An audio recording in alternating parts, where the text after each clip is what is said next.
সম্মানীয় দর্শক, দেখছেন এই মুহূর্তে N A stock Bangla YouTube channel. সরাসরি চোখ রাখবো আজকের বাছাই করা 10টি গুরুত্বপূর্ণ সংবাদে। তার আগে আপনার কাছে ছোট্ট একটি অনুরোধ, ভিডিওটিতে একটি লাইক করবেন। চ্যানেলে নতুন হতে হলে অবশ্যই চ্যানেলটিকে সাবস্ক্রাইব করে পাশের বেল আইকনটি প্রেস করে রাখবেন প্রতিদিনের গুরুত্বপূর্ণ সংবাদগুলি সবার আগে দেখার জন্য। তৃণমূলে যোগ সাংবাদিক সাগরিকা ঘোষের প্রার্থী হচ্ছেন রাজ্যসভায়। তৃণমূল কংগ্রেসে যোগ দিলেন বিশিষ্ট সাংবাদিক সাগরিকা ঘোষ। তাকে আসন্ন রাজ্যসভা নির্বাচনে বাংলা থেকে প্রার্থী করা হচ্ছে। এদিন এই নির্বাচনের জন্য 4 প্রার্থীর নাম ঘোষণা করল তৃণমূল কংগ্রেস। রোববার সোশ্যাল মিডিয়ায় তৃণমূলের পক্ষ থেকে জানানো হয়, সাগরিকা ঘোষ, সুস্মিতা দেব, মোহাম্মদ নাদিমুল হক এবং মমতা বালা ঠাকুরকে রাজ্যসভা নির্বাচনের জন্য প্রার্থী করা হচ্ছে। প্রসঙ্গত 2রা এপ্রিলই 6 বছরের মেয়াদ ফুরোচ্ছে পশ্চিমবঙ্গের রাজ্যসভার 5 সাংসদের। সব মিলিয়ে দেশের 15টি রাজ্যের 56টি রাজ্যসভা আসন ফাঁকা হচ্ছে। এই শূন্যস্থানগুলি পূরণের জন্য 27শে ফেব্রুয়ারি ভোট হবে। পশ্চিমবঙ্গের এই 5 রাজ্যসভা আসনের মধ্যে 4টি ছিল তৃণমূল কংগ্রেসের দখলে। এতদিন এই আসনগুলিতে ছিলেন মোহাম্মদ নাদিমুল হক, শুভাশিস চক্রবর্তী, আবির বিশ্বাস এবং শান্তনু সেন। অর্থাৎ এবার শুধুমাত্র মোহাম্মদ নাদিমুল হককেই ফের প্রার্থী করা হলো। বাদ পড়লেন শুভাশিস চক্রবর্তী, আবির বিশ্বাস এবং শান্তনু সেন। অন্যদিকে গত বছরই রাজ্যসভার সাংসদ হিসেবে মেয়াদ ফুরিয়েছিল সুস্মিতা দেবের। তাকে তখন প্রার্থী করা হয়নি, বদলে অন্যকে সুযোগ দেওয়া হয়েছিল। এই চক্রে সুস্মিতা দেবকে ফের রাজ্যসভার প্রার্থী করা হলো। তার উপর অসমের দলের সংগঠনের দায়িত্ব রয়েছে। পাশাপাশি তার বাবা সন্তোষ মোহন দেবের সঙ্গে মমতা বন্দ্যোপাধ্যায়ের ব্যক্তিগত সম্পর্ক ভালো ছিল। 2015 সালের লোকসভা উপনির্বাচনে বনগাঁ আসন থেকে তৃণমূলের টিকিটে জয়ী হলেও 2019-এর বিজেপি শান্তনু ঠাকুরের কাছে পরাজিত হয়েছিলেন ঠাকুরনগরের মতুয়া মহাসংঘের মমতা বালা ঠাকুর। এবার তাকে রাজ্যসভার প্রার্থী করে পাঠাচ্ছে মমতা বন্দ্যোপাধ্যায়ের দল। তবে তৃণমূলের রাজ্যসভা নির্বাচনে প্রার্থী তালিকার সবথেকে বড় চমক সাগরিকা ঘোষ। 1991 সাল থেকে ভারতীয় সংবাদ জগতের অন্যতম বড় নাম সাগরিকা ঘোষ। কাজ করেছেন টাইমস অফ ইন্ডিয়া, আউটলুক এবং the Indian express, CNN, IBN, BBC ওয়ার্ল্ডের মতন নামী প্রতিষ্ঠানে। সাংবাদিকতার পাশাপাশি লেখক হিসেবেও তিনি সুপরিচিত। তিনি আরেক প্রখ্যাত সাংবাদিক রাজদীপ সারদেশাইয়ের স্ত্রীও বটে। তবে তৃণমূলে যোগ দিয়ে রাজ্যসভার প্রার্থী হলেন সাগরিকা। বাংলা থেকে রাজ্যসভার অপর আসনটিতে এর আগে কংগ্রেসের অভিষেক মনু সিংভিকে সমর্থন করেছিল মমতা বন্দ্যোপাধ্যায়ের দল। বঙ্গ বিধানসভার বর্তমান শক্তি অনুযায়ী অভিষেক মনু সিংভির ফাঁকা হওয়া আসনটি যেতে চলেছে বিজেপির দখলে। বিজেপির পক্ষ থেকে এখনও প্রার্থীর নাম ঘোষণা করা হয়নি। 35 আসনের লক্ষ্য। বাংলায় বিজেপির প্ল্যান কি? লোকসভা নির্বাচনের জন্য প্রস্তুতি নিচ্ছে ভারতীয় জনতা পার্টি। পশ্চিমবঙ্গের জন্য 42টি আসনের মধ্যে 35টি জয়ের লক্ষ্য নির্ধারণ করেছে। এই লক্ষ্য অর্জনের জন্য বিজেপি দুর্নীতির ইস্যুতে রাজ্যের মমতা বন্দ্যোপাধ্যায়ের সরকারকে ক্রমাগত কোণঠাসা করছে। দলটি এখন দুর্নীতির পাশাপাশি অযোধ্যায় রাম মন্দির এবং নাগরিকত্ব সংশোধনী আইন এর মতো আবেগপূর্ণ বিষয়গুলিতে মনোনিবেশ করছে। আসলে তৃণমূল কংগ্রেসের ভারত ব্লক থেকে আলাদা হয়ে নির্বাচনে প্রতিনিধিত্ব করার সিদ্ধান্তে বিজেপি উত্তেজিত। এই পদক্ষেপ গেরুয়া শিবিরের মধ্যে তৃণমূল বিরোধী ভোট একত্রিত করার আশা জাগিয়েছে। যদিও 2014 সালে বাংলায় বিজেপির ভোট শতাংশ ছিল 17%, এটি 2019 সালে বেড়ে 40% হয়েছে, যার ফলস্বরূপ বিজেপি রাজ্যে 18টি লোকসভা আসন জিতেছে। যদিও 2021 সালের বিধানসভা নির্বাচনে বিজেপিকে পরাজয়ের মুখোমুখি হতে হয়েছিল এবং অভ্যন্তরীণ দ্বন্দ্ব এবং পরবর্তী উপনির্বাচনে সফল হয়নি। তারপর থেকে মমতা বন্দ্যোপাধ্যায়ের সরকারের বিরুদ্ধে দুর্নীতির অভিযোগকে পুঁজি করার বিজেপির প্রচেষ্টা ব্যর্থ হয়েছে। বিজেপি নেতারা বলেছিলেন যে এটি একটি আবেগপূর্ণ বিষয়। 42টি লোকসভা আসনের মধ্যে 35টি জয়ের লক্ষ্য নিয়ে বিজেপি এখন রাম মন্দির এবং CAA এর মতো আবেগপূর্ণ বিষয়গুলির ভিত্তিতে এগিয়ে চলেছে। বিজেপির সাধারণ সম্পাদক অগ্নিমিত্রা পাল বলেন, রাম মন্দিরের উদ্বোধন এবং CAA বাস্তবায়ন উভয় দলের প্রধান বিষয়। উভয় সমস্যাই আবেগপ্রবণ এবং লোকেরা এটির সঙ্গে সংযুক্ত হতে পারে। রাম মন্দিরের অভিষেক অনুষ্ঠানের কথা উল্লেখ করে বিজেপি সাংসদ এবং প্রাক্তন রাজ্য সভাপতি দিলীপ ঘোষ এই বিষয়টির আবেগপূর্ণ আবেদনকে আন্ডারলাইন করেছেন। তিনি হিন্দু ভোটারদের একত্রিত করার এবং বিশেষ করে মতুয়া সম্প্রদায়ের মধ্যে উদাস্ত উদ্বেগের উপর জোর দেন। ঘোষ বলেন, CAA বাস্তবায়নের প্রতিশ্রুতি বিজেপির নির্বাচনী সাফল্যে গুরুত্বপূর্ণ ভূমিকা পালন করেছে। 2015 থেকে 2021 সাল পর্যন্ত দলের রাজ্য সভাপতি হিসেবে দায়িত্ব পালন করা দিলীপ ঘোষ বলেন, রাম মন্দির ইস্যু অতীতে বিজেপিকে উপকৃত করেছে এবং এবারও লাভবান হবে। এটি আমাদের সাহায্য করবে বাংলা সহ সারা দেশে হিন্দুদের সাহায্য করা। আমি রাজনীতি ছাড়লেও রাজনীতি আমাকে ছাড়বে না।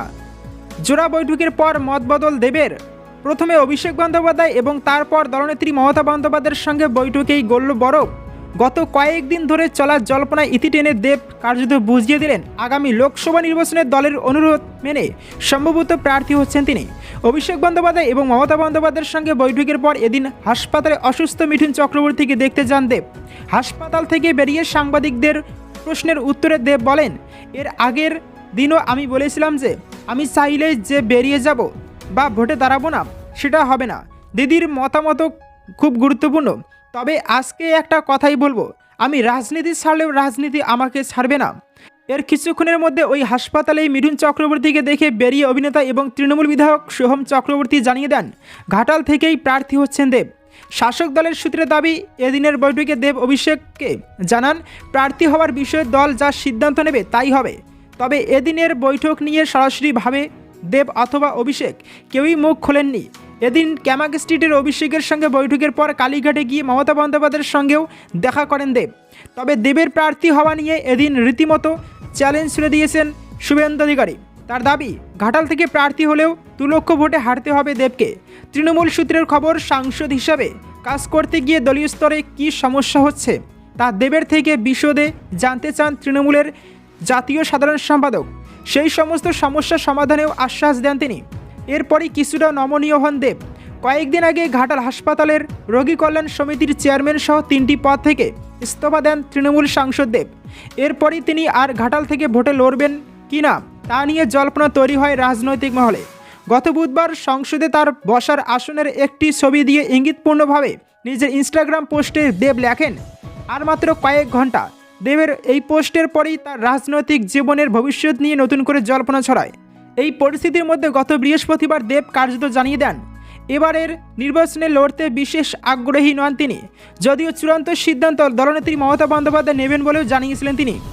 এরপরই ঘাটালের সাংসদের সঙ্গে কথা বলতে উদ্যোগী হন অভিষেক বন্দ্যোপাধ্যায়। তৃণমূল নেত্রী মমতা বন্দ্যোপাধ্যায় অবশ্য পশ্চিম মেদিনীপুরের জেলার নেতাদের সঙ্গে বৈঠকে দেবকে ফের প্রার্থী করার ইঙ্গিত দিয়েই রেখেছিলেন। শাসক দল যে কোনোভাবেই দেবকে এই মুহূর্তে হাতছাড়া করতে নারাজ। এদিন অভিষেকের বক্তব্য থেকে তা স্পষ্ট। শেষ যাবতীয় টানাপোড়েনের ইতি পড়ল দেবকে প্রার্থী হতে রাজি করিয়ে লোকসভা নির্বাচনের আগে স্বস্তি পেল শাসক দল। সোমবার মিশন সন্দেশখালী শুভেন্দুর মঙ্গলেও বড় কর্মসূচি, কোমর বাঁধছে বিজেপি। সন্দেশখালী ইস্যুতে আগেই কেন্দ্রীয় স্বরাষ্ট্রমন্ত্রী অমিত শাহকে চিঠি লিখেছিলেন বিজেপির রাজ্য সভাপতি সুকান্ত মজুমদার। শনিবার বিধানসভা থেকে রাজভবন পর্যন্ত পদযাত্রা করে রাজ্যপালকে অবিলম্বে সন্দেশখালী গিয়ে পরিস্থিতি নিয়ন্ত্রণে আনার ব্যাপারে প্রয়োজনীয় পদক্ষেপ নেওয়ার দাবি জানিয়েছিলেন শুভেন্দু অধিকারী। আর এবার সুকান্তের নেতৃত্বে বসিরহাট পুলিশ সুপারের অফিস ঘেরাও অভিযানে নামছে পদ্ম শিবির। মঙ্গলবার সুকান্ত মজুমদারের নেতৃত্বে বিজেপির বসিরহাট সাংগঠনিক জেলা ডাকে এসপি অফিস ঘেরাও অভিযানে নামছে গেরুয়া শিবির। বিজেপি নেতৃত্বের অভিযোগ, দলীয় নেতাকর্মীদের গ্রেপ্তারের প্রতিবাদেই তারা পথে নামছেন। সন্দেশখালী কাণ্ড সামনে আসার পর থেকে তৃণমূল নেতাদের বিরুদ্ধে অত্যাচারের অভিযোগ উঠতে শুরু করেছে নানা মহলে। বিজেপি বলছে, ইডি অফিসারদের আক্রমণের ঘটনায় সন্দেশখালীর বেতাস বাদশাহ শেখ শাহজাহানকে এখনও পর্যন্ত গ্রেপ্তার করা হয়নি, অথচ শেখ শাহজাহানের অনুগামীরা এলাকায় এক প্রকার তাণ্ডব চালিয়ে যাচ্ছে। কিন্তু পুলিশ বেছে বেছে প্রতিবাদী এবং বিজেপি কর্মীদের গ্রেপ্তার করছে।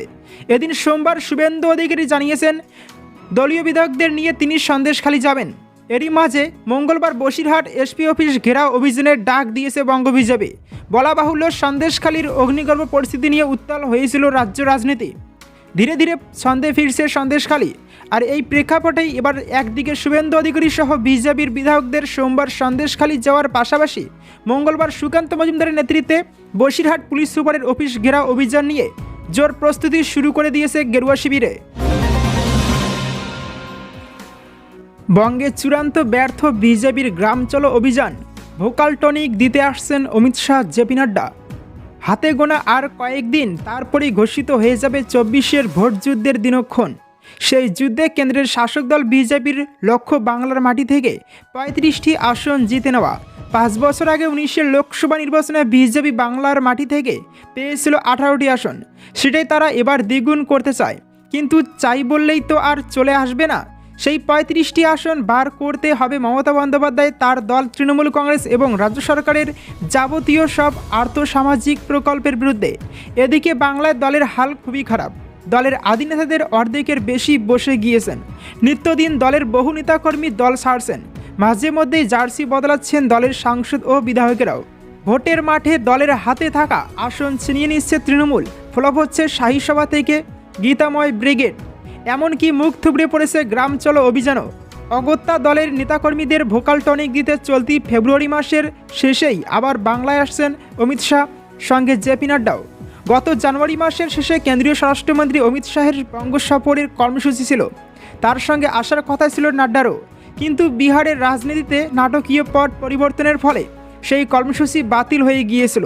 এবার বিজেপি সূত্রেই জানা যাচ্ছে চলতি মাসের শেষেই কলকাতায় ফের আসতে পারেন অমিত শাহ, সঙ্গী হবেন নাড্ডাও। ওই সময় লোকসভা নির্বাচনের নির্ঘণ্ট ঘোষণা হোক অথবা না হোক, বাংলায় গিয়ে সরাসরি নির্বাচনী প্রচার শুরুর পরিকল্পনা করেছে বিজেপির কেন্দ্রীয় নেতৃত্ব। সেই সূত্রেই দুই নেতার একসঙ্গে আসা, সেই সঙ্গে থাকবে বঙ্গ বিজেপির রুদ্ধদ্বার সাংগঠনিক বৈঠক। দলের কেন্দ্রীয় নেতৃত্বের কানে ইতিমধ্যেই খবর পৌঁছেছে যে গ্রামে গ্রামে জনসংযোগ বাড়াতে গ্রাম চলো অভিযানের যে ডাক দেওয়া হয়েছিল তা মুখ থুবড়ে পড়েছে বাংলার মাটিতে। কর্মসূচি চূড়ান্ত ব্যর্থ হয়েছে।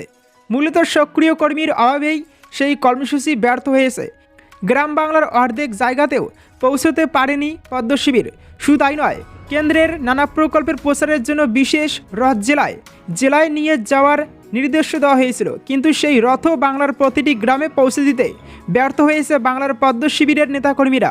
বেশিরভাগ সময় সেই সব রথ দলের জেলা পার্টি অফিসের সামনে দাঁড় করিয়ে রাখা হয়েছে।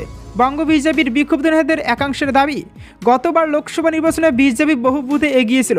সাংগঠনিক দুর্বলতার কারণে এখন সেই সমস্ত বুথেও তারা যেতে পারছে না। বাংলার বুকের একের পর এক জেলায় দলের সংগঠন কার্যত কুমায় চলে গিয়েছে। প্রতিটি কর্মসূচিতেই তাই দল মুখ থুবড়ে পড়ছে। দলের জেলা নেতৃত্বের তো বটেই, রাজ্য নেতৃত্বেরও গ্রহণযোগ্যতা নেই। লোকসভা নির্বাচনের প্রচার করাও মুশকিল হবে ওইসব বুথ এলাকায়। লোকসভা নির্বাচনের আগে সংগঠনের এমন অবস্থা দেখে কর্মী থেকে সমর্থক সবাই মনোবল হারিয়ে ফেলছে। নেতৃত্ব তাদের চাঙ্গা করতে পারছে না। বহু কর্মী বাড়িতে বসে রয়েছে, তাদের সংগঠনের কাজে লাগানোর চেষ্টা করা হচ্ছে না। রাজ্যের 1/3 গ্রামেও বিজেপি নেতাকর্মীরা পৌঁছতে পারেনি। এই অবস্থায় যতই শাহ বা নাড্ডা আসুন না কেন, লাভের লাভ কিছুই হবে না।